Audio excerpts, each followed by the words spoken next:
Hi everybody, Gary Fong here, and I'm here with a new Sony A6500. Now this is the third iteration in the A6000 series, and so I wanted to explain to you what the key features are and why you would want to purchase one maybe over the A6300 or over the A6000. I've actually got my A6000 and A6300 here, and I think it'd be really instructive to tell you about the evolution of the product and as how they kept improving the product line, starting with the A6000.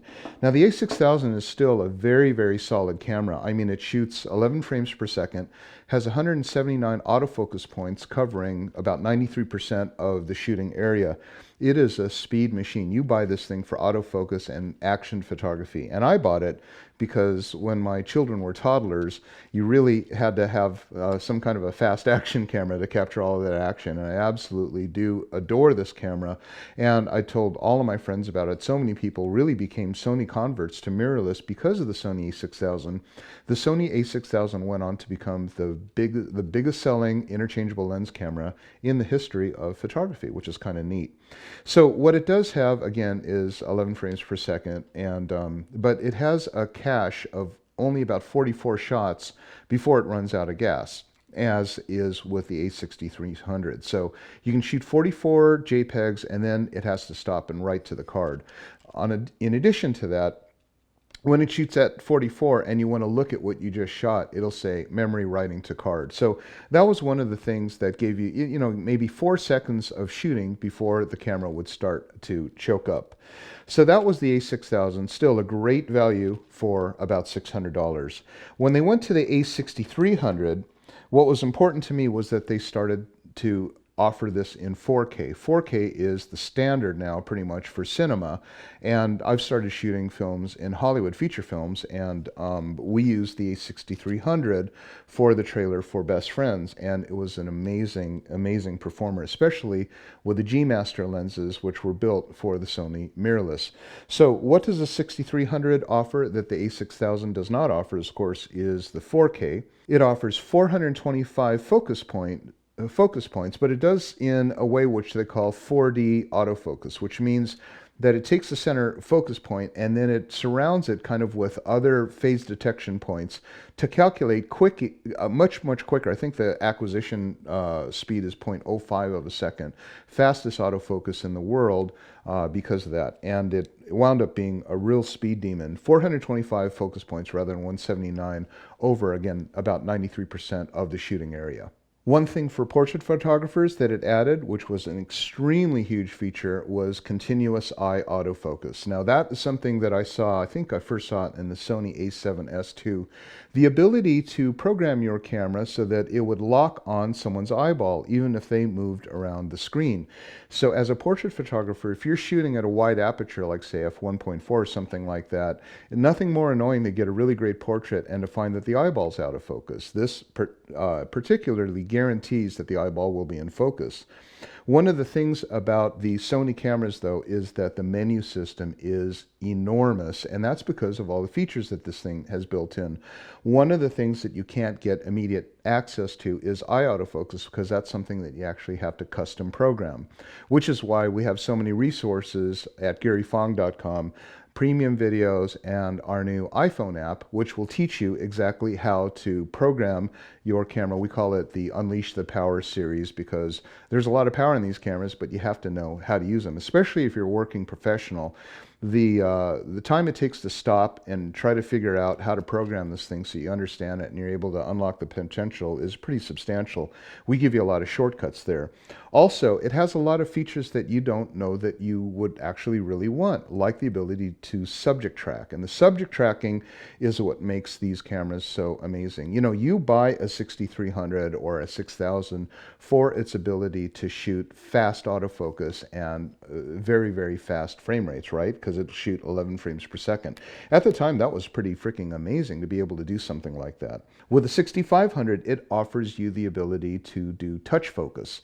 And touch focus is really cool for when you're shooting cinema by simply using your thumb and choosing which subject you want to focus on. And once it focuses on that subject, it literally will track only that subject. So that's really a cool innovation, something that a lot of people probably don't know how to use. And the way you would do that is you would flip the LCD screen back just 45-degree angle, use your right hand to dictate the shooting, and your left hand to do the pointing and picturing.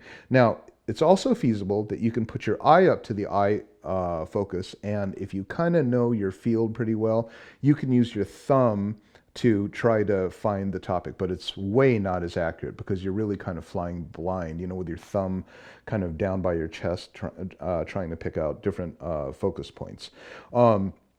So that's the big innovation. The other innovation is the cache speed.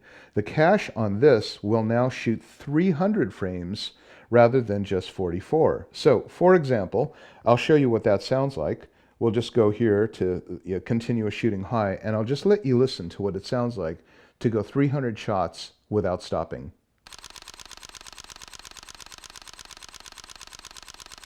Really should fast forward through this because it makes it for kind of a boring video. So this would be, you're shooting a horse race. This is 11 frames per second. It's still firing,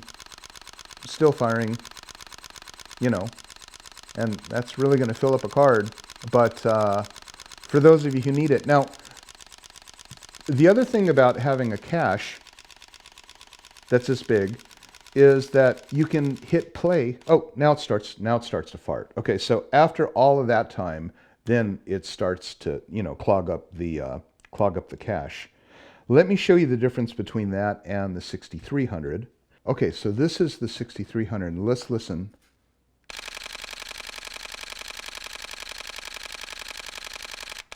And now it starts to jam up, see? And during that time, if you were to hit play, it'll say, still recording the card, so it wouldn't be able to let you play. That's the big difference between that and this.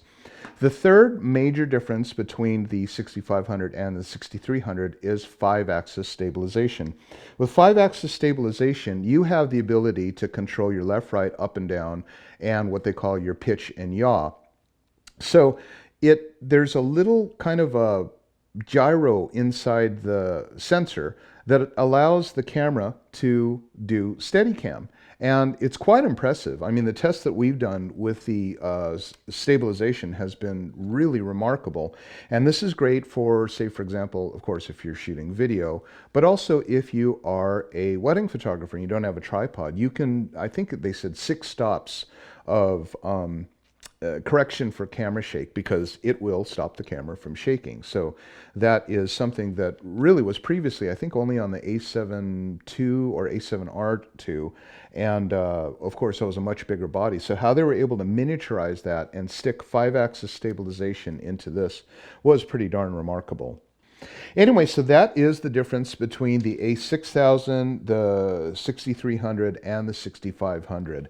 If you go to our website at garyfong.com, you will see premium videos on how to unleash the power of your A6000 and your A6300 and your A6500 coming soon.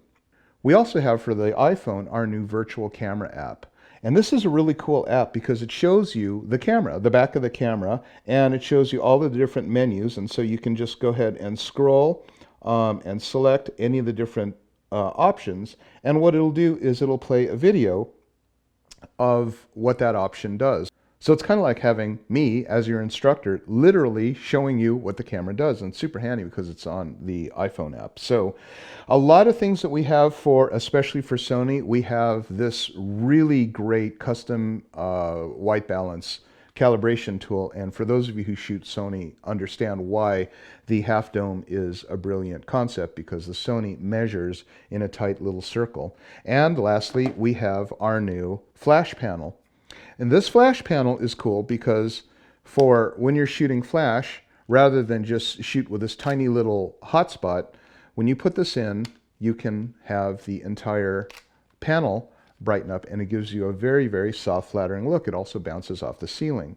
And when you're done using it, you can just put it away and it will cover your LCD. So it's kind of a cool, very inexpensive little tool for those of us who are in love with Sony Alpha 6000 line.